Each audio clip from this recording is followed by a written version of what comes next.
नशामुक्त नाशिक या अभियानाअंतर्गत कारवाई करताना नाशिक पोलिसांच्या अंमली पदार्थ विरोधी पथकाने राजस्थानमधून तपासाची सूत्रे हलवत धुळे जिल्ह्यातील साक्रीपर्यंत आरोपींचा माग काढला। तांत्रिक विश्लेषण आणि गुप्त माहितीच्या आधारे कोंडाईबारी येथील एका हॉटेलमधून 2 संशयितांना ताब्यात घेण्यात आले। चौकशी दरम्यान आरोपी मुकेश गोवर्धन आणि राम विष्णोई याने साक्रीतील सुयोग कॉलनीतील भाड्याच्या घरात डोडा लपवून ठेवण्याची कबुली दिली। त्यानंतर पोलिसांनी घराची झडती घेतली असता काळ्या रंगाच्या 5 गोण्यांमध्ये 82 किलो 264 ग्रॅम डोडा जप्त केला। या कारवाईत 12,33,960 रुपयांचा अंमली पदार्थ, 1.5 लाख रुपयांची रोकड, वजन काटा आणि 2 चारचाकी वाहने असा मुद्देमाल जप्त करण्यात आलाय।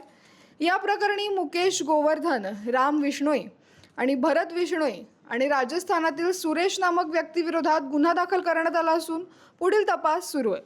न्यूज डेस्क, आपला नाशिक।